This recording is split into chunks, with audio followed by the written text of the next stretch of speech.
Welcome to Start to Finish Motherhood, a podcast for those thinking or already single mothers by choice, just looking for practical advice for navigating life's relationships. When you decide to have children on your own, it doesn't mean that you're completely alone. I'm Aisha Jenkins, and I'm partnering with you every step of your journey. So, hi, everybody. I'm here with Alease, the embryologist, who is a friend to the podcast. And Alease has a wonderful social media following on Instagram. I love her stuff. And I really pulled Alease in to get an update and some information on the recent Alabama ruling. So, can you introduce yourself quickly and then take us through what this ruling is? Absolutely. So my name's Alease. I'm an embryologist. I am in the North Carolina area, but do kind of cover the Southeast in terms of where I travel because I'm a travel embryologist. Started my Instagram and TikTok a couple years ago and use it to educate patients on what we do in the lab. So show lots behind the scenes. And it's really exciting to be back because it has been a while since we've talked. Yes. But thank you. Okay. All right. So let's talk about the Alabama ruling. Yeah, so I'll start from the beginning as to what happened because it took me a couple days to even figure out what went down. They weren't super clear about that. So this incident actually happened in 2020. So it's taken this long to get this far because, the court systems take a little while. Essentially what happened is this clinic is in a hospital setting. So it is attached to a hospital. There are lots of other clinics out there like that. What happened is the cryo tank room, which is where we store the embryos and sperm and eggs, is typically locked under, fingerprint ID or a code or something like that. This room was not locked appropriately. And so a patient, not an IVF patient, a patient in the hospital was able to walk into this room, open the tanks and touch them and mess with them when they clearly were not supposed to be. So they were able to pull out a cryocane, which is how we store embryos. And because we store them in liquid nitrogen, he was burned, or this person, I don't know if it was male or female. This person was burned by liquid nitrogen and dropped the canes on the floor. And essentially, once those embryos are outside of liquid nitrogen, they're damaged. They're no longer they're no longer able to be used. They die very quickly, which is a reason why we store them in liquid nitrogen. So it was a couple of couples, so there was multiple couples involved. They sued, and rightfully so. There is no debate that they shouldn't have sued for negligence because that is absolutely what happened. But then I think that there may have been an attorney that may have pushed for something a little bit more, and they actually ended up suing for wrongful death of a minor as well. Of course, this created some controversy. It bounced around the court system for a little while, and eventually the Alabama Supreme Court had to make a decision on whether they were going to allow the couple to sue for those, reasons. And the Alabama Supreme Court said, yes, we will let you sue they ruled in favor of the couple and said, we will let you sue for death of a minor, wrongful death of a minor.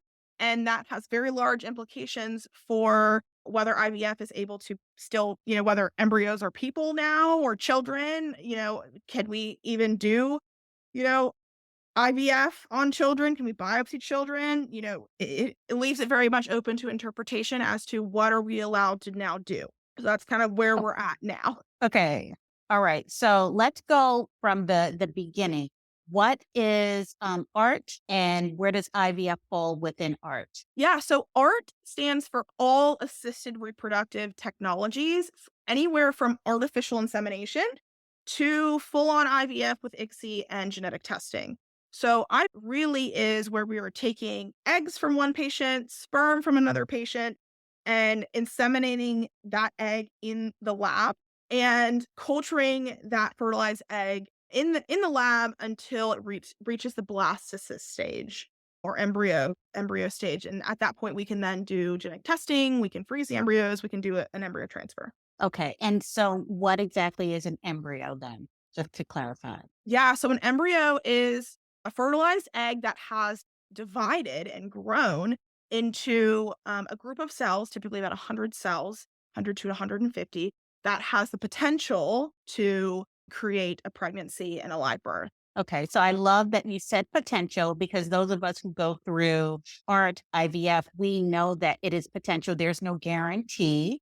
And so when we talk about there's an attrition that happens, right? You start, let's say, with 100 eggs, you might get like, 50 that are mature. So can you take us through the process? So when we say it's potential, what does that mean? Yeah, absolutely. So, out of the number of eggs we retrieve, which is much less than 100, I wouldn't imagine usually we're getting like 10 to 20 eggs per patient. Typically, about 80% of those eggs that we retrieve will be mature. And we can only inject mature eggs because those are the only ones that will fertilize. So 80% of eggs retrieved will be injected. Of those eggs that we injected, only about 80% of those will fertilize. So not every egg will fertilize. And then only about 50% of the fertilized eggs will create blastocysts. So if you've got 8 fertilized eggs, we're expecting 3 or 4 embryos, blastocysts. And then from that point, every embryo transfer has about a 50 or 60% pregnancy rate, depending on the patient and the practice and the embryo quality and all of these other factors. So even with a handful of embryos, say 5 embryos, we're looking at maybe one or two if we're doing great, pregnancies and live births. So that chance of pregnancy really starts to dwindle down when you look at it from a big perspective. Okay, so I'm going to explain it the way that I explain it to my children because the policymakers are saying that embryos are extrauterine children. So both of my children are donor conceived. So when I explain to them their conception story, I tell them that there are 4 things that are required to make a baby: an egg, a sperm, a uterus, and love. And so it boggles my mind that people who don't know where the clitoris is helping to make this decision. So can you clarify for us how long can an embryo live outside of a uterus? Yeah, so we do culture embryos out to day 5, 6, or 7. And that's about as far as we can culture them out to. We're not able to grow them any further because the technology isn't there. So eventually, if we had a living embryo, a living blastocyst on day 5 and let it just sit in culture media, it would die in a couple of days. That's about as far as we can culture them out. And so they eventually do die if they haven't been either frozen or put back into a patient. Okay. So thank you for that clear, definitive statement. So I've been getting some questions within my community, Melanated Single Mothers by Choice, on my podcast community, Start to Finish Motherhood. So I'm just going to run through these questions in no specific order. So what can people do if they are currently in the middle of a cycle and they live in Alabama? What are their options? Yeah, so some of these questions are a little hard because we don't 100% know. And it's because practices and lab staff are talking with attorneys because they don't want to misguide patients and get them in legal trouble. So a lot of clinics are telling patients to stay put, which is very hard because you may have a retrieval in 2 days and you don't know what to do. So I believe patients, there may be the opportunity for patients to go out of state for their egg retrievals. I haven't gotten updates on my end as to patients who are actively in a retrieval cycle, what their options are.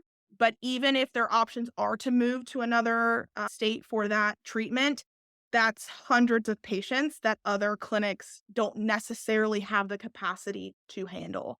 So I think there are going to be a handful of patients, probably more than a handful, a large percentage of patients who are now out that cycle, who have to stop their medications, who have their cycle canceled because there are no other options and they don't want to get anybody in trouble. Okay, so are we hearing anything about people being refunded for the medication that's been used already? Because I know I paid out of pocket and it is very expensive. It is very expensive. To my knowledge, I haven't heard anything. Now, in general, even when COVID was happening, the pharmaceutical companies were pretty good at being able to refund patients. They put something in place to help protect patients who had been impacted by that.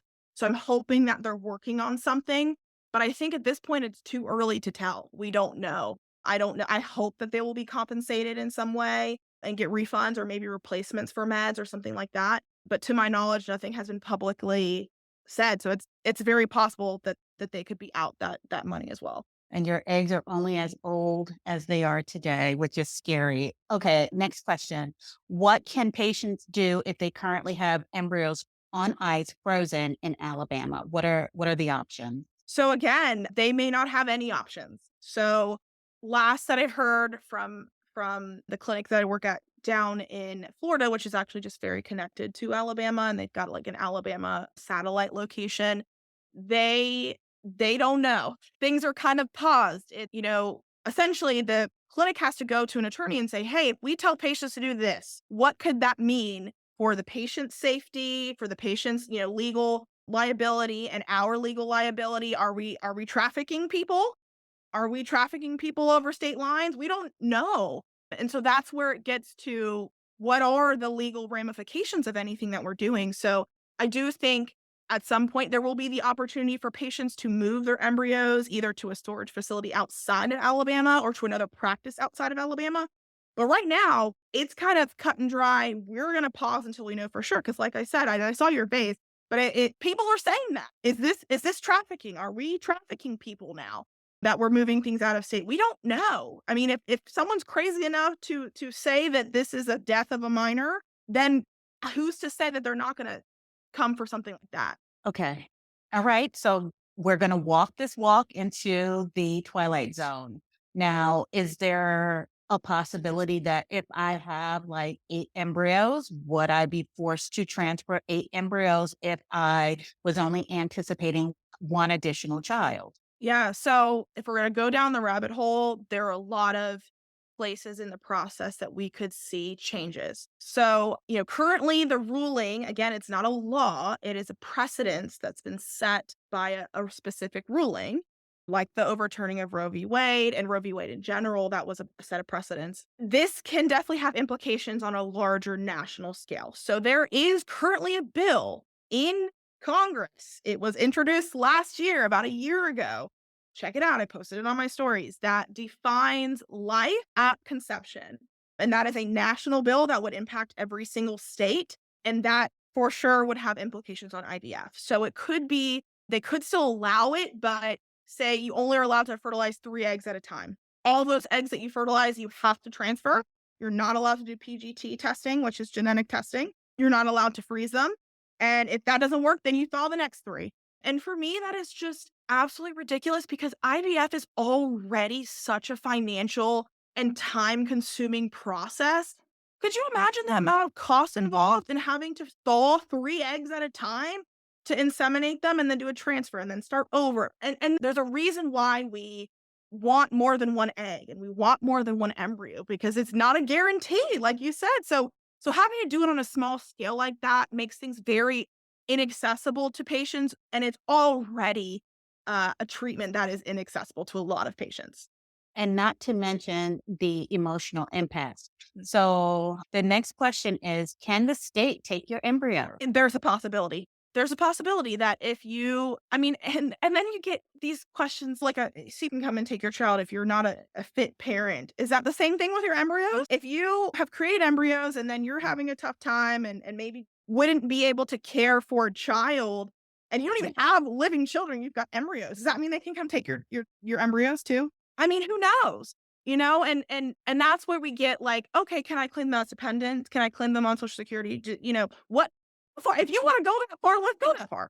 Like, And like, can we? That's a question we get. Like, I we got don't eight know. embryos. Can I claim them on my taxes? Right. Exactly. So, okay. So let's talk a little bit about the impact to specific groups of people, right? So we have same-sex couples, we have single parents who are pursuing donor conception. We also have people who are getting divorced and have existing embryos. Like, so if a lawyer says that part of the contract was to destroy them, are we inciting murder, right? Or are we forcing couples to conceive children outside of the bounds of marriage? Like, what are people actually thinking about what the future implications are if I carry a few embryos that have not been PGS tested? And I have a child with a survivable aneuploidy, right? what does that mean to the quality of life for that child? Who's paying those bills? Yes, that, and for patients who already have had PGT testing, PGT stands for pre-implantation genetic testing for aneuploidy is the most common. And this testing tests for genetic disorders and chromosomal abnormalities is a better way to say it, that happen during the growth of the embryo, not abnormalities that are passed from parent to child. So we're talking about things like Down syndrome, trisomy 18, trisomy 13, Klinefelter's Turner syndrome, those sort of abnormalities. And without P, because it's like, oh, can we take a biopsy of a person without their consent? Because they can't consent because they're embryos. So that sort of testing is jeopardized. And for those who already have that testing, they may have embryos that are aneuploid and they may not be able to discard those embryos. So what do they do with them? Do they have to pay storage forever? And then when they die, someone else has to pay storage? Are they going to have to transfer those embryos? We don't know. So that's where these rulings, while I think people try to make them seem like, oh, they've now narrowed down what's okay and what's not okay. For us, this opens the door because there's no protection for IVF and access to protection to access to this type of care, that it leaves more questions than answers. It's like, okay, we have nothing to protect us, so who's to say we can't? Someone can't come and sue us because John Doe down the street doesn't like me and he keeps calling CPS on me even though I have no living children, but he knows I've got embryos and he doesn't like me. Are they going to be taken from me? I mean, we don't know. Right. And Right. so that's the really scary part is the unknown. So what does this mean for the fertility industry at large? Like, are we hearing, like, are people raising the flags? Like what's being said from the industry perspective? So I will say the industry is in an uproar, as they should be. This directly impacts our ability as embryologists and providers to care for our patients. I mean, like I said, most clinics in Alabama have stopped treatment cycles, and there are a lot of people who can't just stop what they're doing. Cancer patients who need fertility preservation, other patients who are going through treatment, patients who are older and can't wait to do another cycle because this is the time that I have now. I mean, it has a huge impact on this field as a whole. And so pretty much everyone I know in this field is speaking out, is going to advocacy events, is talking to their legislation. You can actually see what of your legislators, of your voted representatives are voting for bills like this that would impact IVF care and access to IVF care and fertility treatments and reproductive health care. So, my biggest advice is always to stay informed. These bills you can look up. I posted it on my story. You can literally look them up and see who voted for them. Is someone in your district? Because I could call them up and have a conversation. This is absolutely ridiculous. And so I do think that people are listening. Hey, we're not going to just take this lying down. This is something that we are going to change because it impacts our patients, and for politicians who want to go back in time where mothers are at home and everyone's having all these babies, they're restricting family building care, which is so hypocritical. It's so conflicting. Hey, we don't want you to get rid of, we want you to not be allowed to get rid of embryos, but then we want you to have babies. I mean, that doesn't make any sense. But we're not going to support, we're not going to give you any means of supporting, no means of having a quality of life. So Alease, what are some resources that folks can look to who have questions, additional questions? What can they do? How can they support? I know you said reach out to your legislator. What else can they do? What are the resources? Yeah, so my favorite resource, and I talk about them all the time because they're a fantastic one, is Resolve. Resolve.org. They have specifically put together tools and support for patients in Alabama. They will actually be marching in Alabama's capital in person on Wednesday of this week. So they will be in person marching on the Capitol saying this is unacceptable. They have fantastic resources for advocacy for people who want to get involved. They make it very easy. They have a national advocacy day every year in May. I signed up. Last year was my very first year. I was very scared to get involved in this because it's politics. I don't know I know what I know, and politics is not really up there. And so I was like, I don't know, I don't want to misspeak. I don't want to, come off as someone who doesn't know what they're talking about when it comes to politics. It was by far one of the most inspiring and uplifting things I've ever been a part of. They made it so easy. They literally schedule the calls for you with the representatives, and they tell you about the bills that are being introduced and which, based on your district, which representatives are going to be voting for these bills. They do it all for you. So I definitely recommend reaching out to Resolve. They're a great organization. They've already got things in place, like I said, to support those in Alabama. There are lots of great organizations, other organizations that are doing that as well. So ASRM, which is American Society of Reproductive Medicine, that is our kind of governing body. They've put out statements and are talking with legislators as well. The third that I'll mention is Doctors for Fertility. It doesn't necessarily have to be physicians. I'm an embryologist and I am part of that organization as well. That was started by a group of physicians who had bills that were introduced in their state that was going to impact their ability to provide care for their patients. So they started an organization. So all three of those work very closely with each other and are putting lots of steps in place to ensure that not only do these bills that are going to harm IVF or harm access to reproductive care are shot down, but putting bills into place that will protect IVF and protect, access to reproductive care. So it's on both sides. And there are some great initiatives out there. I definitely recommend checking them out and seeing how you can support, even if it's just from your house. Because like I said, I was just at home when I did that meeting, and it was absolutely fantastic. So definitely recommend getting involved. Well, thank you, Alease, for taking this time. I know it was quickly scheduled. Where can the listeners find you and find out more about your advocacy for what's happening with Alabama? I know you've mentioned that you've got it all over your feed. Where can they find you? Absolutely. So you guys can find me at the Embryologist on Instagram and TikTok.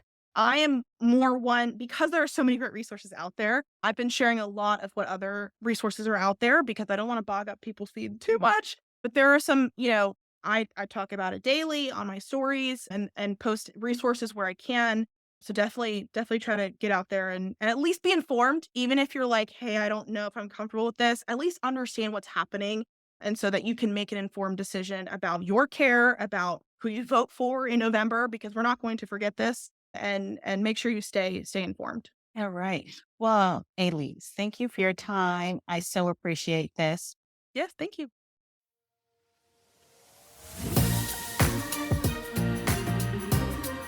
Thanks for listening to Start to Finish Motherhood with Aisha. If you want to keep the conversation going, follow Start to Finish Motherhood on Instagram or email me at aisha@starttofinishmotherhood.com. If you love this episode, please share it with anyone who's thinking of becoming a single mother by choice, anyone who's already parenting as a single mother by choice and just looking for advice on navigating it all, or a friend or family member who's looking to support someone else's single mother by choice journey. Until next time, bye now.